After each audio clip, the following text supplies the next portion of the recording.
మంచిది.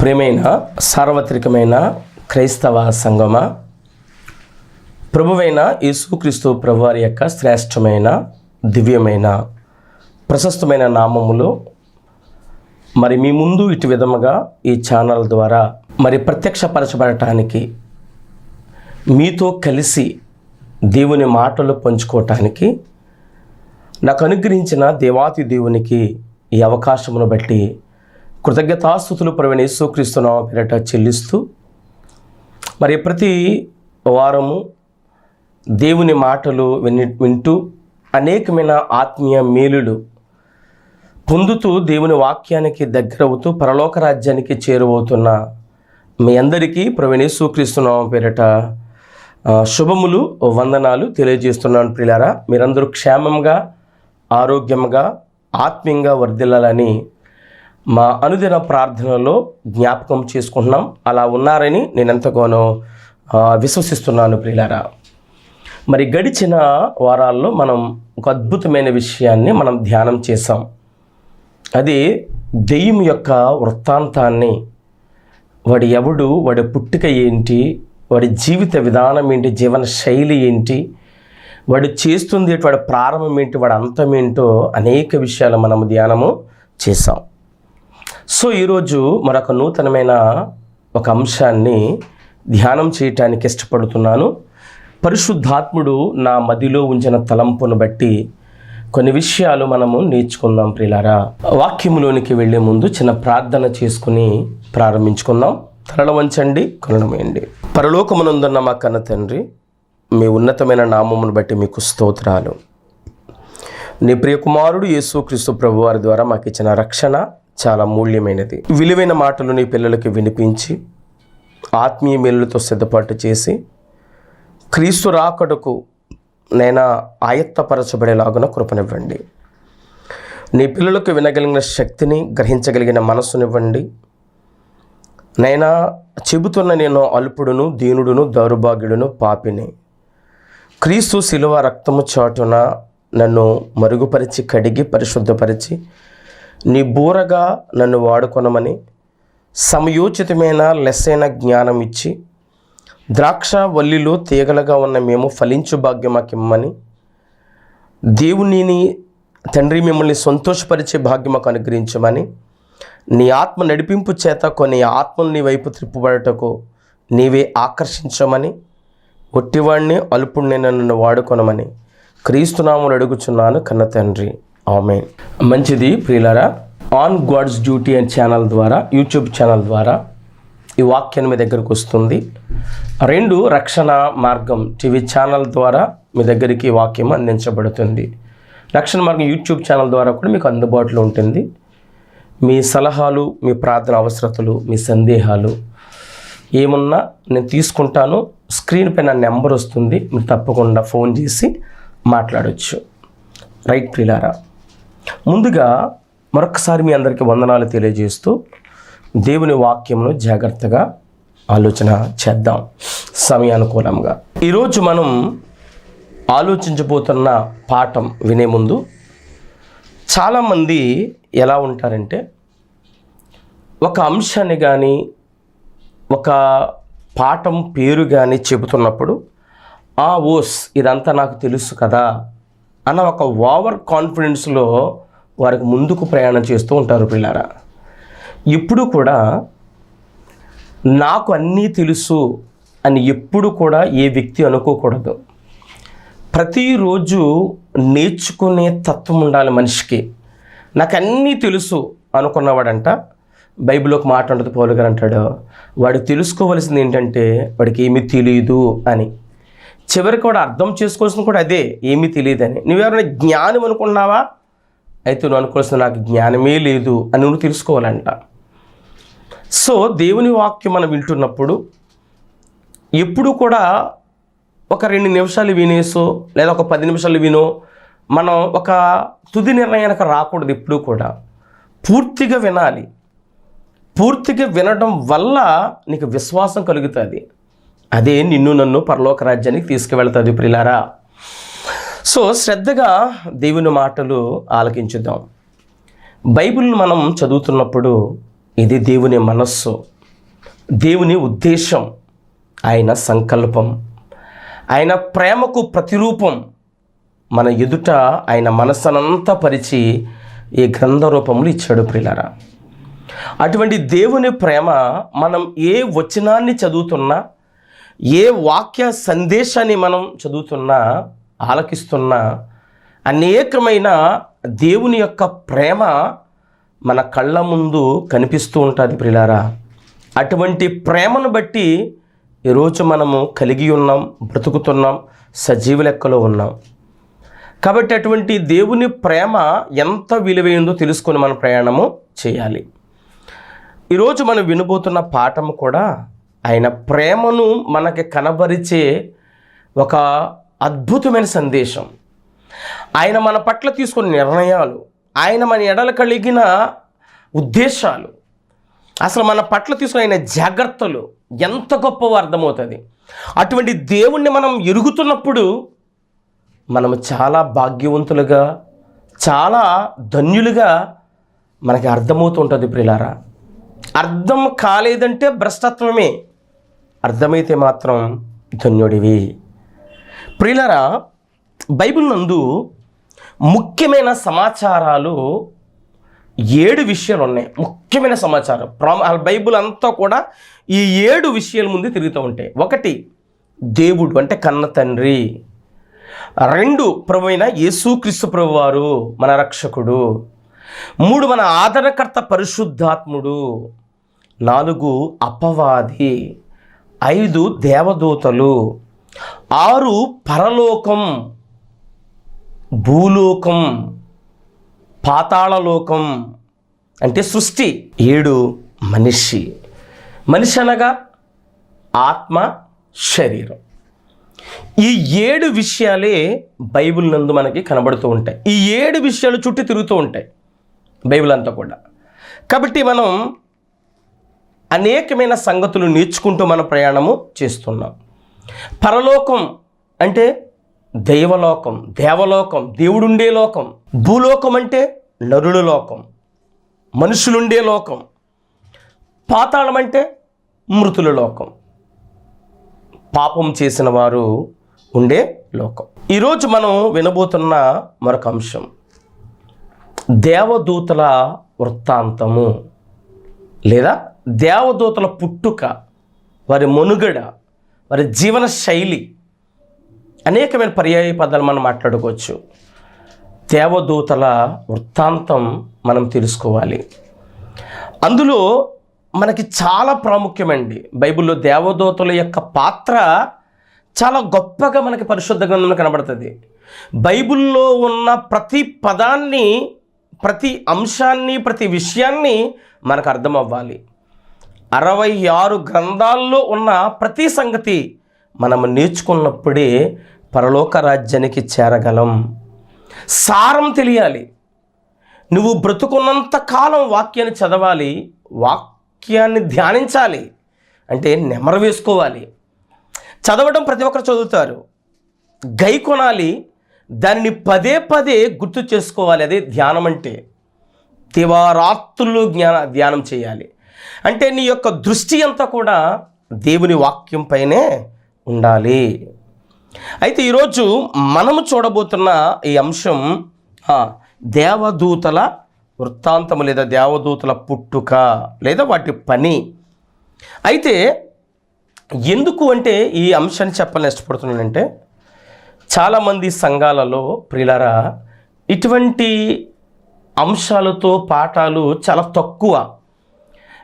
ఎక్కడో కొందరు మాత్రమే మాట్లాడుతూ ఉంటారు పిల్లారా. కానీ సంగతి మనకి తెలియకపోతే మనకి సందేహాలు ఎక్కువైపోతాయి. సందేహాలు ఎప్పుడైతే ఎక్కువైపోతాయో సమస్యలు ఎక్కువైపోతాయి. ఆ సమస్యలు ఎప్పుడైతే వస్తాయో సతమతమైపోతున్నాం. ఆ సతమతం అవటం ద్వారానే మనం సమాధానం లేనివారుగా ఉంటాం. ఈ భూమి మీద సమాధానం లేనివారుగా ఉంటే పరలోకాన్ని స్వతంత్రించుకోలేము. కాబట్టి క్రైస్తవ్యములో చాలా సందేశాలు ఉన్నాయి, నిండిపోయిన సందేశాలతో. ఎక్కడ చూసిన విరివిగా సందేశాలు ఉంటాయి. మరి సందేశాలు ఉన్నాయి, ఆ సందేశాలలో సందేహాలు అపరిమితంగా ఉన్నాయి. ఎవరు తీరుస్తారు? ప్రసంగం అంటే ప్రీచింగ్ చాలామంది చెప్తున్నాం, మరి టీచింగ్ కావాలి, బోధన, ఒక విషయ అవగాహన గురించి అనేకమైన సంగతులు చెప్పాలి. ఒక ఆయన ఇలా అన్నారు, ప్రసంగం అంటే ఒక బిందెడి నీళ్లు 100 మంది మీద జల్లటం. ఎవరికి తడుస్తుందో తెలియదు. ప్రసంగంలో ఎదుటివారు మాట్లాడితే ఉండదు, ఈయన చెప్పుకుంటూ వెళ్ళిపోవటమే. కానీ బోధన, టీచింగ్లో ఒక బిందెడి నీళ్ళని చెంబుతో ప్రతి ఒక్కరికి దాహం తీర్చటం, అందరికీ నిండుతుంది. అంటే ఇక్కడ ఎదుటివారు ప్రశ్నించడం ఉంటుంది, జవాబులు ఉంటుంది, ప్రశ్నోత్తరాలు ఉంటాయి. టీచింగ్లో, ప్రీచింగ్లో ఉండవు. సో మీతో నేను మాట్లాడే విషయం ఏంటంటే, ఈ బోధన, ఈ పాఠం, ఈ అంశాన్ని మీరు జాగ్రత్తగా నేర్చుకుంటున్నప్పుడు, వింటున్నప్పుడు చాలా సందేహాలు తీరతాయన్న నా ఆశ, నాకు ఆకాంక్ష. కాబట్టి శ్రద్ధగా మనం ప్రయాణము చేద్దాం ప్రియులు. ఇందులో ప్రాముఖ్యంగా 4 ప్రశ్నలు ఉన్నాయి ఈ పాఠంలో. ఆ 4 ప్రశ్నలే మనం ధ్యానం చేయబోతున్నాం కొన్ని వారాలు. అయితే మొదటిగా, దేవదూతలు దేవుని కుమారులా అని మొదటి ప్రశ్న. రెండవది, లేదా ఆయన సేవకులా అన్నది రెండవది. మూడవది, వీరిని ఎవరు కలగజేశారు, ఎందుకు కలగజేశారు. 4, దేవదూతల యొక్క కర్తవ్యం, పని, బాధ్యత ఏమిటి. ఈ 4 విషయాలు జాగ్రత్తగా ఆలోచించేద్దాం.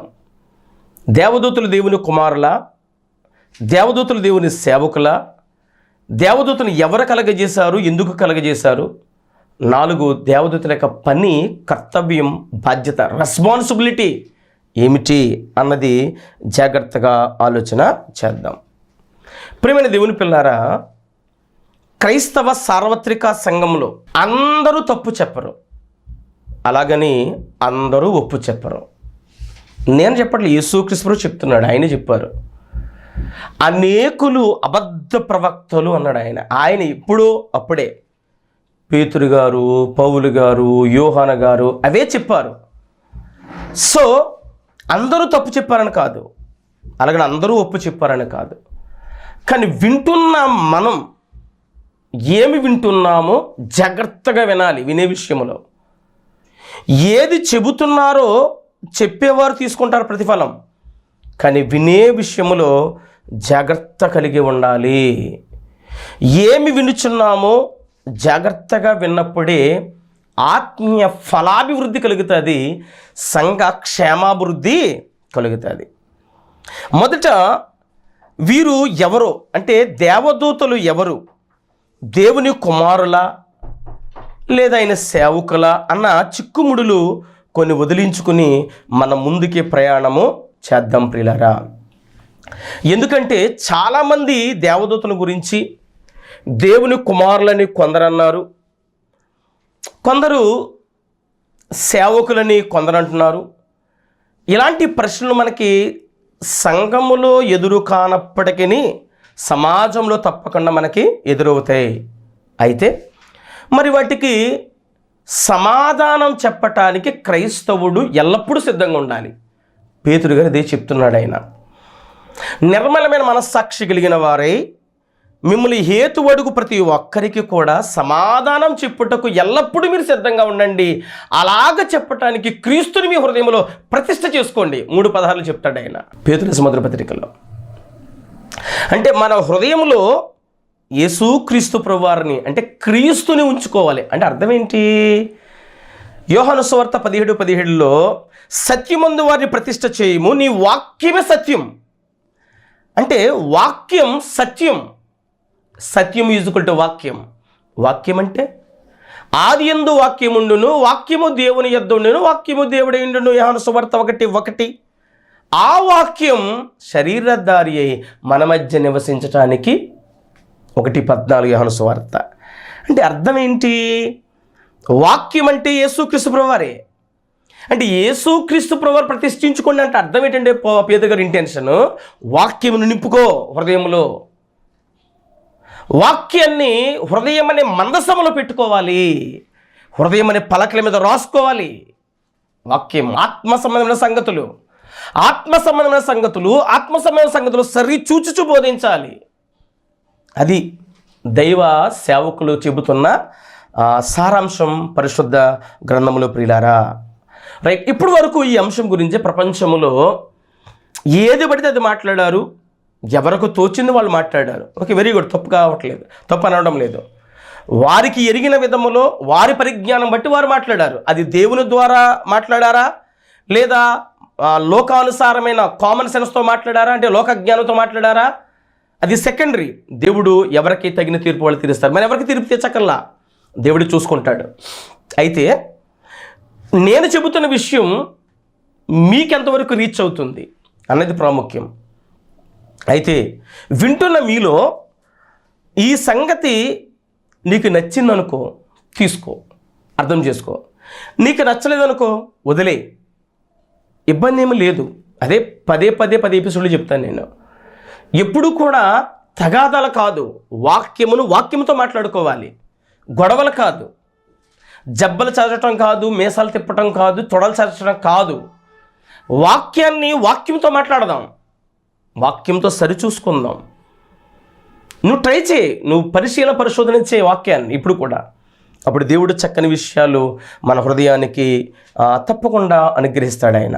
రైట్, ఇక్కడ చూద్దాం ఎందుకు ఈ ప్రశ్నలు వస్తాయి. దేవదూతలు దేవుని సేవకుల, దేవుని కుమారుల లేదా ఆత్మల అన్న ఇటువంటి ప్రశ్నలు ఎందుకు వస్తాయి అంటే, పరిశుద్ధ గ్రంథములో కొన్ని ఫుట్నోట్లో కొన్ని సందర్భాలు మనం చూస్తాం. ఫుట్నోట్లో అంటే ఫుట్నోట్లో ఉన్న అంశం ఏంటో ఒకసారి చూద్దాం. మెయిన్ నోట్స్ ఉంటాయి, ఫుట్ నోట్స్ ఉంటాయి. మెయిన్ నోట్లో అంటే వ్రాయబడిన సంగతులు, ఫుట్ నోట్ అంటే కొద్ది ఎక్స్ట్రా ఇన్ఫర్మేషన్ అని అర్థం. తీసుకోవాలి, బైబిల్లో ఉన్న ప్రతి మాట తీసుకోవాలి. మరలా చెప్తున్నాను, బైబిల్లో తప్పులుండవు. అక్షరాలు తప్పు ఉంటే తప్ప భావం తప్పు ఉండదు. ఇలా ఒక ఆయన బైబిల్లో తప్పులున్నాయని వెతుకుదామనే ఆయన సమస్తం కూడా విడిచి దేవుని పరిచర్యలో తన జీవితాన్ని ముగించాడు ఒక ఆయన. మీ అందరికీ తెలుసు. కాబట్టి బైబిల్లో తప్పులు పట్టుకుందామని చదవకు. బైబిల్ నీలో ఎన్ని తప్పులు బయటెడతాయి అన్న ఇంటెన్షన్తో చదువు బైబిల్ ఇప్పుడు కూడా. అప్పుడు బాగుపడతాం కూడా. రైట్, దేవదూతలని ఫుట్ నోట్లో ఒక మాట చూద్దాం. యోబు గ్రంథం. ఈయన గొప్ప సైంటిస్ట్ లాంటివాడండి. ఈయన చాలా ధనవంతుడండి. నీలాగా నాలాగా అనామకుడు కాదండి. ఈయన అడ్రస్ లేనోడు కాదు. చాలా ఉన్నతమైన వ్యక్తి యోబు గారండి. అద్భుతమైన వ్యక్తి అండి.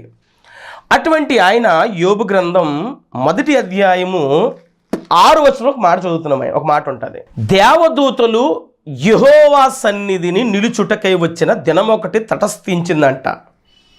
దేవదూతలు యెహోవా సన్నిధిని అంటే దేవుని యొక్క సభలో ఉండే ఒక రోజు వచ్చింది అని అక్కడ యోబు గారి ద్వారా మనకి మాట్లాడుతున్న సంగతి యోబు గ్రంథంలో. అయితే ఇప్పుడు ఇక్కడ మనకు కావాల్సిన పాయింట్ ఏంటంటే, దేవదూతలు అని పైన చిన్న ఒకటి ఉంది, కింద ఫుట్ నోట్లో ఏముందంటే దైవ కుమారులు అని ఉందండి. మెయిన్ నోట్లో దేవదూతలు అని ఉంది, ఫుట్ నోట్లో దైవ కుమారులు అని ఉంది. ఇది మొదటి విషయం. మరొకసారి ఇదే యోబు గ్రంథంలోనే మరొకసారి ఇదే మాట మనకు కనబడుతుంది. యోబు గ్రంథం 38వ అధ్యాయం 7వ వచనం, ఉదయ నక్షత్రములు ఏకముగా కూడి పాడినప్పుడు దేవదూతల అందరూ ఆనందించి జయధ్వనులు చేసినప్పుడు అని ఉంది. ఇక్కడ కూడా దేవదూతల అందరూ పైన ఒకటి ఉంది, కిందేముందని అర్థం ఫుట్ నోట్లో దేవుని కుమారులు. ఇక్కడ దైవ కుమారులు, దేవుని కుమారులు రెండు ఒకటే. దైవ కుమారులన్నా దేవుని కుమారులన్నా ఒకటే. ఈ రెండు సందర్భాలను బట్టి దేవదూతలు దేవుని కుమారులు అన్నమాట అన్న విషయం మనకి కొంచెం అర్థమవుతుంది. అంటే దేవదూతలు దేవుని కుమారులు అన్నమాట మనకి అర్థమవుతుంది. అయితే ఇప్పుడు మరొక సందర్భం చూద్దాం.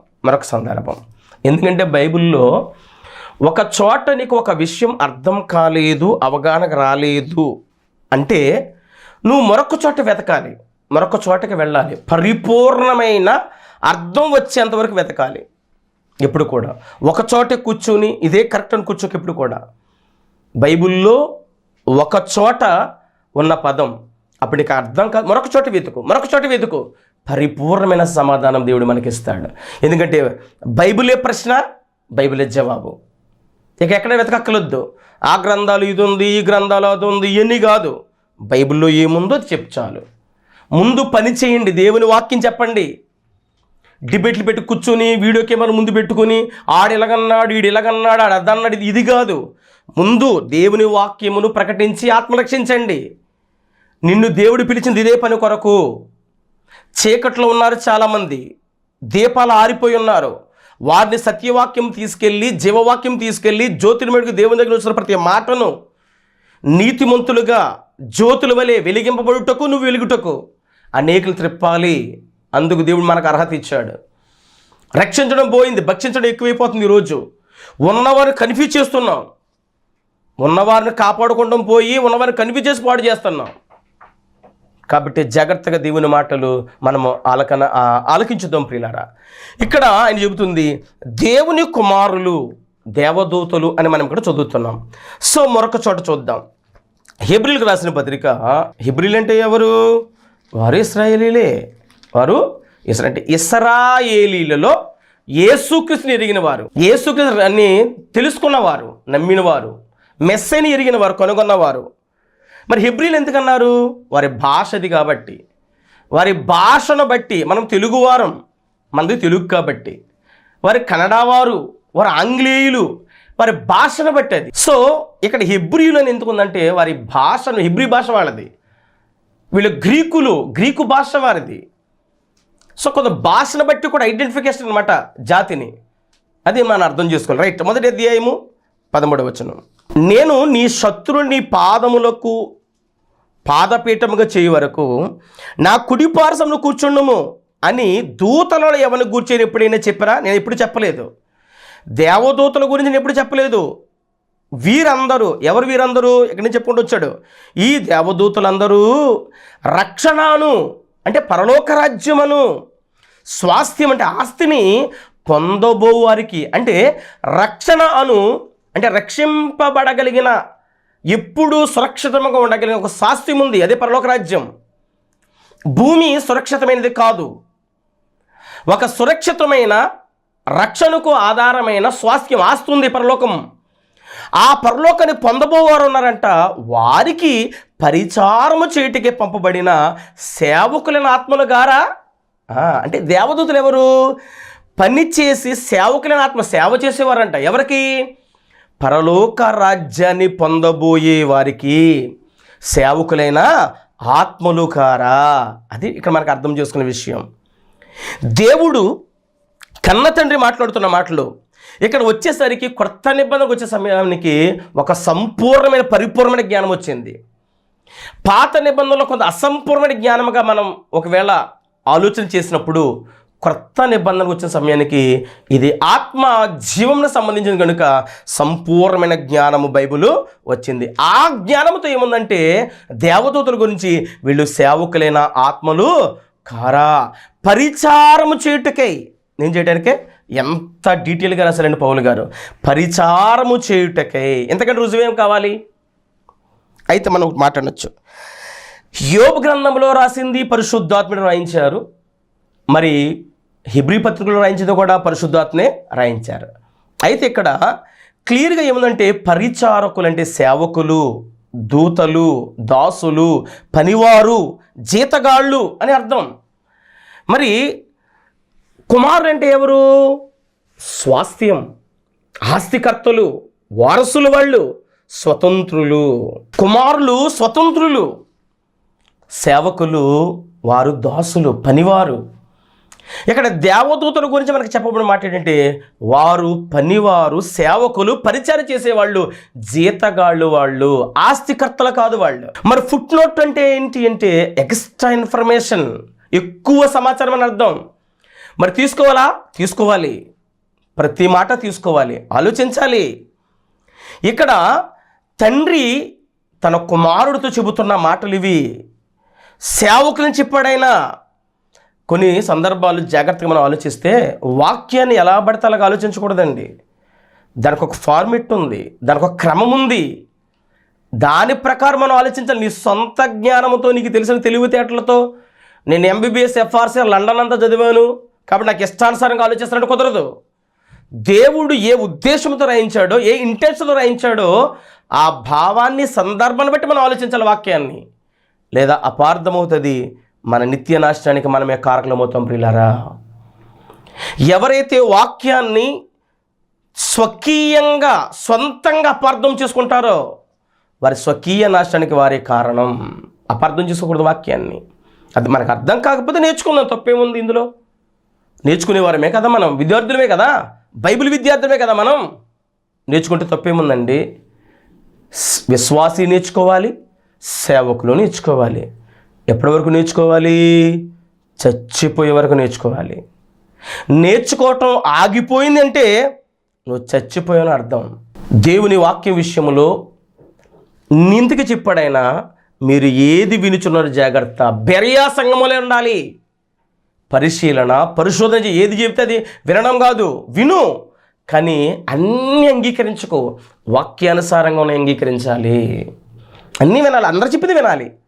కానీ ఏది వాక్యానుసారంగా ఉన్నదో అది చాలా ప్రాముఖ్యం. ప్రియమైన దేవుని సంగమా, ఈరోజు లోకంలో క్రైస్తవ సమాజం ఎలాగుందంటే, ఆయన ఒక సామెత చెప్పాడు. ఎలాగా ఏమంటే, ఒక ఏనుగు ఉందంట. ఏనుగు దగ్గరికి ఒక ఆయన 4 గుడ్డోళ్ళని పంపించాడంట.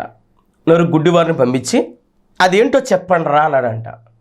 ఒకడు వెళ్ళి అది ఏనుగు దగ్గరికి వెళ్ళి అత్త తడిమడాడు, చుట్టూ తడిమడంట. తడుగుతాడంట, ఇది గోడ అన్నాడంట. రెండవడు వెళ్ళి అన్నాడంట, ఆ తడి మీద కాళ్ళు దొరికాయంట. కాళ్ళు దొరుకుతానంటే ఇది స్తంభం అన్నాడంట. అయితే మూడవడేనంట చెవులు పట్టుకుని ఏమన్నాడంటే ఇవి చేటలు అన్నాడంట. 4వవాడు తొండం పట్టుకుని తాడు అన్నాడంట. తోక పట్టుకుని తాడు అన్నాడు అనుకున్నా. 4 చెప్పింది కరెక్టేనా? కాదు. 4 చెప్పింది అబద్ధమే, పచ్చి అబద్ధమే. అంటే వారికి తోచింది వారు చెప్పేశారు అంతే. బైబిల్లో యేసుక్రీస్తు ఒక మాట అన్నారు, గుడ్డివాడికి త్రోవ చూపిస్తే ఇద్దరూ కలిసి అగాధమని, పాతాళమని నిత్య గుండములు పడిపోతారు. మత్తయి సువార్త 15వ అధ్యాయం 14 వచనం ఉంటుంది, చదువుతాం ప్రియులారా నిశ్చయాలను కూడా. కాబట్టి వాక్యము చదువుతున్నప్పుడు, నేర్చుకుంటున్నప్పుడు, ఎరుగుతున్నప్పుడు, ఆలోచిస్తున్నప్పుడు జాగ్రత్తగా ఆలోచన చేయాలి. కాబట్టి ఎలా ఉన్నాం మనం, ఏ విధంగా నడుస్తున్నాం అనేది చాలా ప్రాముఖ్యం. ఇంకో మాట చెప్తున్నా, పిల్లొచ్చి పాలు తాగిందా, పిల్లొచ్చి పాలు తాగిందా? పిల్లొచ్చి పాలు త్రాగింది, పిల్లొచ్చి పాలు తాగింది. 2 ప్రొనౌన్సియేషన్ ఒకటే, రాత ఒకటే, కానీ పలికే విధానంలో మార్పు ఉంది. అక్కడ జరుగుతున్న సందర్భంలో మార్పు ఉంది. రైట్ ఒకటే, అక్షరం చూసి మోసపోకండి, భావం కావాలి. కానీ బైబిల్లో ఎలాంటి ఫుట్ నోట్లో ఉన్న విషయాలు అపార్థం చేసుకోకూడదు, అర్థం చేసుకో. 2 కరెక్టే, ఫుట్ నోట్లో ఉన్నది కరెక్టే, మెయిన్ నోట్లో ఉన్నది కరెక్టే. కానీ ఏది ఎలా తీసుకోవాలన్నది బైబిల్లో ఒక మార్గం చూపించింది. అటువంటి సంగతులు ఇంకా చాలా విషయాలు వచ్చే వారం ధ్యానం చేద్దాం. తలలో వంచండి, కన్నులు మూయండి, ప్రార్థన చేసుకుందాం. పరిశుద్ధుడైన మా తండ్రి, సర్వోన్నతుడ, సర్వాధికారి, మీ అమూల్యమైన నామమునకు స్తోత్రాలు. దేవదూతల వృత్తాంతం, మా కొరకు ఉంచిన దేవదూతల వృత్తాంతం మేము తెలుసుకోవాలని అయినా, మేము ఎలా బ్రతకాలో, ఎలా నడవాలో, ఎలా ప్రవర్తించాలో మమ్మల్ని కంటికి రెప్పలా కాపాడుతున్న దూతల సమూహం నైనా దాటి గురించి మేము ఎరుగుతున్నాం. నేర్చుకునే పరంపరలో మా ప్రయాణాన్ని కొనసాగించండి. వింటున్న బిడ్డలందరినీ ఐక్యపరచండి. ఆరోగ్యవంతులుగా, ఆనందంగా, ఆత్మీయంగా వర్ధిల్లే భాగ్యం ఇచ్చి ఆత్మ సంబంధమైన బోధన ప్రతిబిడ్డను కట్టమని, కృపచేత ఖాయమని, వారి ప్రతి శరీర అవసరతలన్నీ, భౌతికపరమైన అవసరాలను తీర్చి, అనారోగ్యములు, ఇరుకుల్లో, ఇబ్బందులు, సమస్యల్లో నలిగిపోతూ ఆత్మీయత దిగజారిపోతున్న వారిని లేవనెత్తమని, కృపచేత ఖాయమని, దయమని యేసు నామములో అతి వినంగా అడిగి బ్రతిమలాడి వేడుకుంటున్నాను కన్న తండ్రి, ఆమేన్. అందరికీ వందనాలు. సమాధానంగా ఉండండి.